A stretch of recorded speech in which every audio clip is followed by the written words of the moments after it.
When you go downtown, you're usually going shopping. When this morning's guest goes downtown, he's shopping for souls.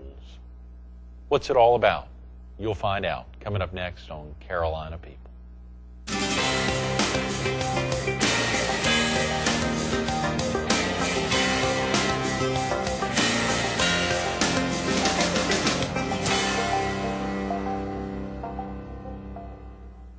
Good morning. Welcome to Carolina People. This morning we're at the Bridal House of Charleston at 813 Main Street in downtown Myrtle Beach. We're focused on church and the community. And we're visiting with the pastor of First Presbyterian Church of Durham, North Carolina, Joe Harvard. Good morning. Joseph Sherwood Harvard III. There you wow. go. Thank you so much for coming in. You got all that out. It's a I mouthful. I did. And of course, having Carlisle, your wife of many, many years, and the 20-plus year former director of the International House at Duke University Medical Center, was with us yesterday. And of course, as you know, Mom came in town on Wednesday to catch y'all's interviews yesterday and today, and also to be here for the Republican debate last night, held over the Convention Center, which was a huge success. What about those Republicans up there on stage? I tell you what, it was a big event, and we lots happening in Myrtle Beach today, and we're glad to be a part of it. Absolutely. We're honored to be here and to be connected back with you, a longtime friend and colleague, Joe, parishioner, and just a good man, and very proud of you for the honor you just received as being Citizen of the Year. Wow, thank you, Joe. That reflects all the way up to Durham. It does. Well, it more back to Durham than even here, I tell you. Well, we really are proud of you and glad to be connected with you this morning. Well, of course, the big thrill for us, Joe, as you remember 3 or 4 years ago it was when we came to Durham for you to perform the baptism on our daughter, Emma Claire. That's right. Gregor Everett, who is what a delightful young lady. The first grandchild of Robinson and Lynn Everett there in Durham, and longtime parishioners of yours at First Presbyterian. What year did you arrive at First Presbyterian Church, Joe? I came to First Presbyterian Church in 1980. Oh, wow. I was a pastor in Atlanta, Georgia, at the North Decatur Presbyterian Church, and I got a call from the Pulpit Nominating Committee.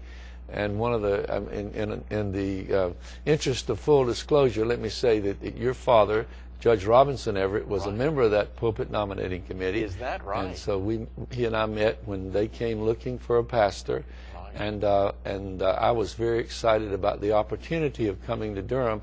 I've always been infatuated with downtown churches, because I think they have a unique role to play in our culture. Yeah. And when the title of our conversation today is Church and Community, the church really has an important role in helping to shape the quality of life in a community, and downtown churches especially have that role. So to have this urban downtown church in Durham interested in me was quite exciting. Now, the other side of that, to go on with the disclaimer, by the way, that began a wonderful relationship with Robinson and Lynn Everett and their 3 delightful sons. Listen up, who still remain, all 3 of them, real good friends of ours. And of course, 2 of them are parishioners sitting on the front row. That's right. Every Sunday with their family, and it's really wonderful to have the Everett family. Your family is a big part of the life and ministry of First Presbyterian Church. Great. In fact, the whole commitment of the congregation to be in downtown Durham. Our logo goes, we're downtown by history and by choice, meaning that the church actually faced a decision of whether to stay downtown in 1960. There was a move to relocate in the Hope Valley area. Really? And the congregation actually voted on December the 31st, 1959, the day before 1960, to leave.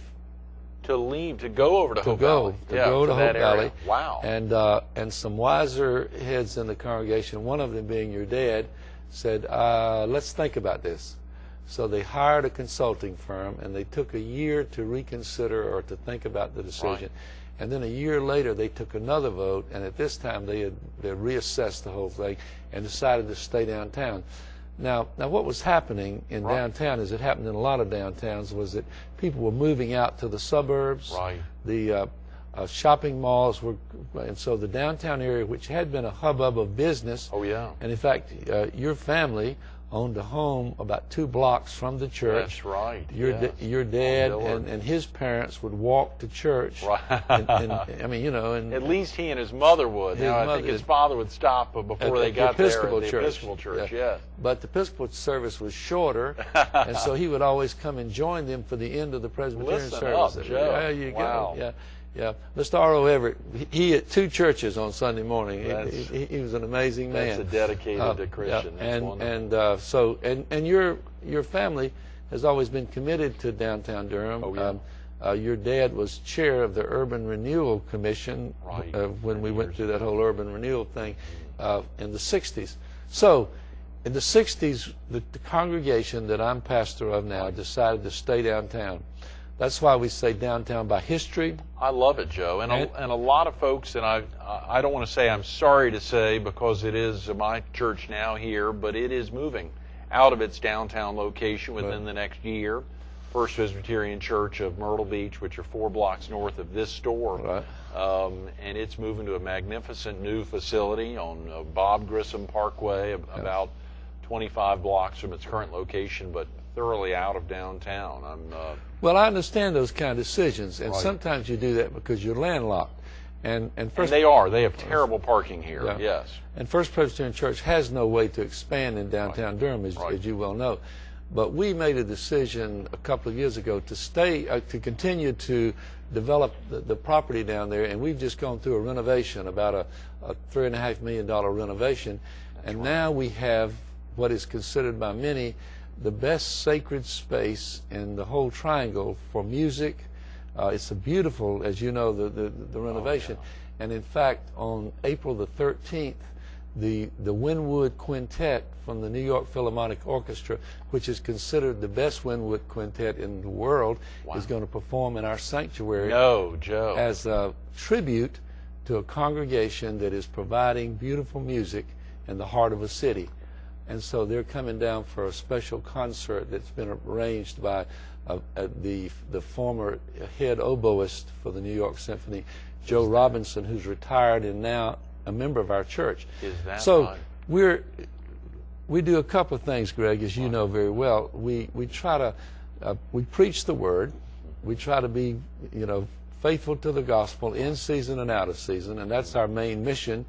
But we also reach out to the community. We have feeding programs, housing programs, Habitat for Humanity. We're very much engaged in reaching out to those in need in our community. And at the same time, we try to lift up the beauty of life, which is the arts, music. Most of the major music groups in the Triangle area want to perform at First Presbyterian Church now. We get 2 or 3 calls a week. Oh, come on, because Joe. The acoustics there are the best of any place in town. And so the Duke University Chorale, for example, they've never performed anywhere in Durham except at the chapel, called and said, "We're thinking about going off-site. Could we come to First Presbyterian?" Is that right, Joe? So they came and did a concert there. Wow. So it's really been quite a nice development for us, and I hadn't been into buildings and buildings, but one day I'm walking around this old structure and the plaster's falling off the ceiling and the windows need repair, and I said, "Man, what kind of steward would you have been of this place after 25 years if you haven't left the building in good shape?" Right. But then we saw that we needed to have a better accessibility. Yes, we needed multiple people. For people with handicaps. Sure. So now there may be 3 or 4 wheelchairs in the sanctuary on Sunday morning. We were up recently. There were quite a few spread out. Absolutely. So it's been an exciting sort of development. And as you know, and you're a product of that congregation, and we're very Mom and Dad and Rob and Luke and their wives and now grandchildren and their children, all active members of First Pres. We were up, Emma Claire and I, if you remember, up recently for Catherine Kate's baptism there, which was very special. We'd been up for Henry Lewis's baptism. Henry Lewis wasn't yet on the scene, of course, when Emma Claire was baptized at an adjacent church. Yes. If you remember, because First Pres was doing its renovation there. We were across the street. The Methodists took us in for 16 months. We went over and worshiped more in the than a Methodist year, church. Joe? Wow. It was a real test, but our congregation stayed together. Right. Went over there, did that, and now we're back in our old place. I have not had a chance to mention that your father was a Presbyterian pastor Right. yet, but is this something you thought about at an early age? Well, that's an interesting question. My dad, Sherwood Harvard, Joseph Sherwood Harvard, was the founding pastor of the Forest Lake Presbyterian Church in Columbia, South Carolina. That's how I got to Columbia and Right. went to Dreher High School. And but my dad had been in business. He had been a businessman, been a very successful businessman, but he had always taught Sunday school and always been interested, been very committed to the church. Right. He was a very dedicated Christian businessman, and yet his mother had always prayed that he would be a minister. And this sort of stayed with him. He couldn't, it was like the call of God. She was not quietly praying. No, she let him know right. what she was praying. Now, she'd been dead for a number of years, so at age 40, he sold his business and went to seminary. And I had already been going to camps and conferences, and I'd already made a decision that God was calling me into the ministry. So then my dad comes along and one-ups me. He says, I'm going first. So he went to seminary, and then I became a preacher's kid. Right. I was about to say, so you couldn't have been the typical preacher's kid because your father was right. 40 before he went off. That's right. But it made for a wonderful relationship between my dad and me. We really enjoyed it. In fact, when I'm down visiting at Pawleys Island, I run into people who knew my dad, a retired Episcopal priest, Jim Finhagen. Right. He and my dad started churches together on Trentham Road in Columbia. There in Columbia. And so he walked up to me one day and said, "Would you be Sherwood Harvard's son?" And I said, "Yes." And he said, "Your dad and I were, your dad was sort of my mentor, and we worked together building these two churches, St. Michael's and All the Angels Episcopal Church." Right. So, I've watched my dad. Right. I learned a great deal from him, and I knew that this is what I wanted to be, and so I went to. I felt like this is what God was calling me to. You felt that, as you said, even prior to your father following through on his mother's prayers and wishes and dreams. Right. And then when I became a minister, I had some opportunities to do some graduate study, and the question was, would I go and become a professor at the seminary and teach? Right. And I just knew that the place for me was the parish. I loved working with people. I loved preaching. I loved the things that you do as a pastor.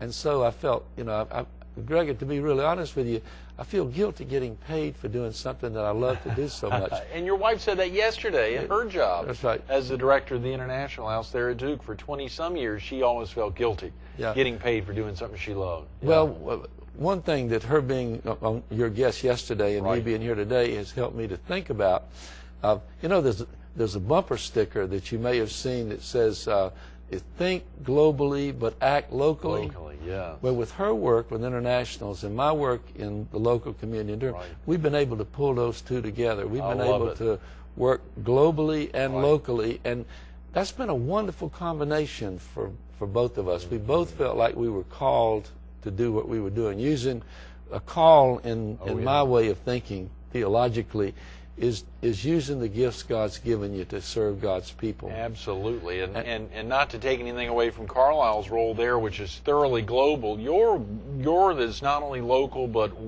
even beyond global. Right. Obviously being going into the heavens and well beyond. Right. Think of that commitment, obviously, to serve others that way. It's a real honor and privilege to be with people. As you talked about the baptisms in your family, also I was able to do perform the wedding and the memorial service for your grandmother, who was one of the outstanding citizens of our state and of the country, really. And so that, to be with people in crucial times in their lives is very, very meaningful. That role, I don't think a lot of folks will sit back and think about that, of being at the pulpit, serving others, and hopefully bringing folks to Christ, or continuing their strengthening their relationship with Christ, both baptizing people, serving in a role as they exit the earth and hopefully enter heaven, and then bringing people together in marriage. That's right. And probably even many other roles that people don't think about. The role of a pastor, what an as you say, being paid to do something you really love to do. Think about that, bringing people together, helping them exit the earth, helping them enter the earth, and of course every week and every day, as you said, not just on Sundays, but every day, making a difference. Well, and building community.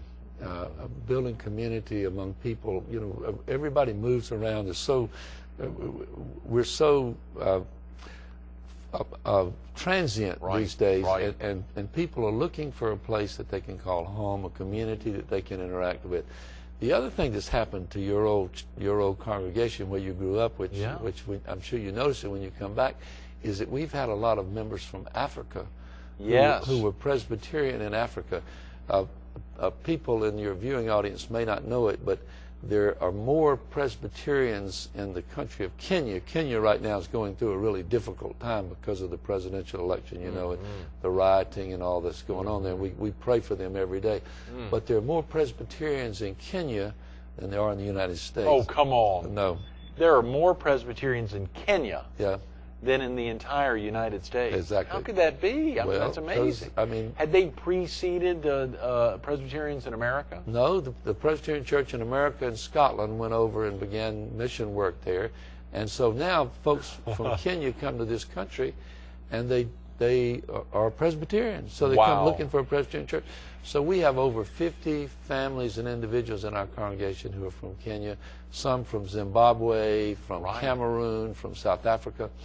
So it's made a big difference in the life. And that's something that's been going on a good while, Joe. Right. Had that preceded your tenure at First Presbyterian, or no? It's happened since. It's happened since then. Yes. One of the things that I was about to mention. I'm glad you mentioned community, and it wasn't another minister. It wasn't another Protestant or Presbyterian minister there in Durham, but instead it was Rabbi John Friedman with this great quote, who graciously phrased it: First Presbyterian Church of Durham is the central religious address in Durham. First Presbyterian Church is the central religious address in Durham. What a great quote and a great way, as you say, highlighting the community. But of course, you've worked hard to bring the Jewish faith into at least to see First Presbyterian Church, and hopefully, and vice versa. We have a very good relationship with the Jewish community in Durham, and Rabbi Friedman is a dear, dear friend. And we took our congregations to Israel together a few years ago. Is that right, Joe? To visit sites in the Holy Land that were important to Jews and to Christians. And I'll never forget us standing on the Mount of Olives and together, and also standing where the Sermon on the Mount was delivered. And they asked me to read it. And I looked, and one of my Jewish friends that was there had tears in his eyes. I mean, we have some wonderful experiences with our Jewish brothers and sisters in Durham. But the other thing is, and one of the reasons that the Rabbi John Friedman made that very gracious comment about our church being the primary religious address, is that we use our building for ministry. We have a lot of people come for meetings, and I meet a lot of people in town who say to me, you know, your church is my second church home. I got another church that I go to, but I spend a lot of time at your church because I come to meetings there and all this. So we try to open the doors and try to provide hospitality. And hospitality is a big word in the Christian community. To make people from different places, different backgrounds, feel at home, to experience the love of God, for us made known through the life and death of Jesus Christ. And so that reality is what we work on, and it's exciting. And so we're trying to build community in the Triangle, and for a downtown church, that's a challenge, because people don't see each other at the grocery store. It's not like it was when we were living in small communities where you ran into the same people. Although places like Durham, it's amazing how small town even some of our larger urban communities can become. You run into people that you know. But it's still important for people to have a place where they feel at home, where they feel like they have some other people who care about them, who will help them when they get in trouble, who will be there to support them, who will pray for them, encourage them. And so that building community, as we get closer to the observance of Martin Luther King Day. 10 days from today. You know, Martin Luther King, as a Baptist minister, talked about building the beloved community. And I think that's what Jesus was about. I think that's what we're working on, is to try to build a community where all God's children are created with respect and are asked to use their gifts to the glory of God. Those are great words, Joe. Speaking of that, and I saw that you'd gotten the Keeper of the Dream Award by the Martin Luther King Jr. steering committee there in Durham, and a lot of other tremendous work. When we think of an interfaith council, your ability to also bring folks of all races together, not only the Freedom Award from the Durham branch of the NAACP, but other tremendous groups, and the obviously the Racial Understanding Committee. When you think about bringing races together under a common religion, but also bringing multiple religions together, being a central location, it is, as you said, a challenge, but also by choice there, and a great commitment that the congregation at First Presbyterian Church has made. Who are some other brethren churches that have maintained a presence? You mentioned the Methodist Church there downtown. There are some others. Do you all work together in continuing to bring the focus to downtown? Yeah, we do. In fact, St. Philip's Episcopal Church, there's a Union Baptist Church, which is one of the largest churches in the area. It's growing big, and they're getting ready to expand again. So we have a lot of colleagues, and the Catholic community, Immaculate Conception, is a huge congregation downtown. So we have a lot of folks working together. But your point about building community, one of the quotes that Martin Luther King made that I can't get out of my head, he said at one point, we will either learn to live together as brothers and sisters, or we'll die together as fools. Now, that's kind of strong, but when you look at the world in which we live today, where people are blowing each other up and all this kind of business, we have to, I think we as people of faith, and particularly people in the Christian community, have an obligation to give a witness to the fact that God created all of us to live together as brothers and sisters and not to destroy each other. And even though people may not agree with you, they may not be on, the debate last night. Everybody doesn't agree. Disagreement. That's exactly right. We got a lot of honest disagreement, and that's what makes a democracy an exciting place. You can have different points of view, but we all are still working toward the goal of creating a community where all God's children can live in peace. I mean, and I think if we keep our eye on the prize, keep our eye on the goal. Sound like Paul there in Romans. Run the race so as to win the prize. Why run for second place when you can really achieve it? You think we just got a couple of minutes, Joe, and we've got to say. Did you learn all that good Bible at First Presbyterian Church? I'd like to say so. I think Lynn McGregor Everett, my mother, she's the one. She would give us a different scripture each Monday morning for us to memorize as she would take us to school, Joe. I'd like to give it all to First Pres, but you got to give something to your mother, your dear mother. My two brothers have much better memory, so they would learn the scripture by Tuesday, and it would be Friday, and I still didn't have it learned. It was a great way in the car, in the station wagon. She would pull out new scripture and pass it around the car to have us learn that each week. It was amazing. I wish more. What a witness. She was served that role very well. We helped to honor Mom at that Citizen of the Year thing recently, because she has done so much in a caring way to train up a child. But I tell you, the great thing that folks want to know, Joe, didn't you have aspirations to become a pro basketball player? I should have been. I should have been. I just missed it. We just got a couple minutes. Think about that. You were on a scholarship to Presbyterian College in Clinton. And then, of course, had that been something you thought about ever? No. Come on. Just to be honest, I was not really that good. I did play in high school, and I was on the all-state team at Dreher High School, and had a wonderful time playing high school basketball, and then had a good career at Presbyterian College. Good. And my children kept asking me, they said, "Well, Dad, you talk about how good you were in college. Why didn't you play pro ball?" And I said to them, well, I'll tell you, the deal was, when I was graduated from college, you couldn't be married and play in the NBA, so I chose to marry your mother instead. Oh, that's about the answer. 10 seconds they believed that, and then they said, Dad, no, it doesn't work. Actually, I've always loved basketball, and my wife, Carlisle, thinks that's one of the main draws to Durham was the fact to be in the ACC. You and Coach Hay arrived either the same year or almost the same time. Wow. I attribute a lot of his success to my being there and supporting him. I'm not sure he's gotten that message yet. Not yet. But it is true. It's been fun to watch that program grow. And also, the University of North Carolina at Chapel was a great team. NC State, we got to watch Jim Valvano do his thing. North Carolina Central has got a strong program. Absolutely, they do. They've just gone to Division I now, as has Presbyterian College in Clinton, South Carolina. Is that right? Congratulations. One of the 168 or 70 schools there. That's tremendous, Joe. Well, I'm sorry we run out of time. We want to focus on the future. We're going to have to get you back again another time to come and focus more on downtown churches and the strength and their significance both by choice as well as by history. Thanks again for being with us. Good to be with you. Absolutely. God bless. Stay tuned to more Carolina People with the pastor of First Presbyterian Church of Durham, North Carolina, Joseph Sherwood Harvard III. Coming up next.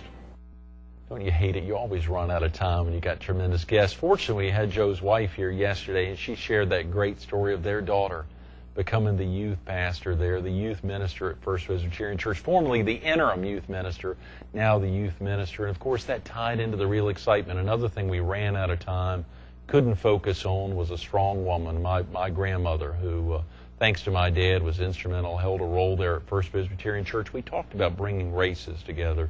We talked about bringing faiths together, and First Presbyterian Church being a centerpiece. Also the strength of First Presbyterian churches and the role of women in the Southeastern Presbyterian and really making a difference there in expanding the roles of women in churches. And the current associate pastor there at First Presbyterian Church, and many of the associate pastors in the past being very strong women and holding that role and maintaining a role for women in the congregation. FirstPres-Durham.org, FirstPres-Durham.org, or 919-682-5511. If you're ever visiting Durham, either go online ahead of time, get directions, see what a downtown church is like.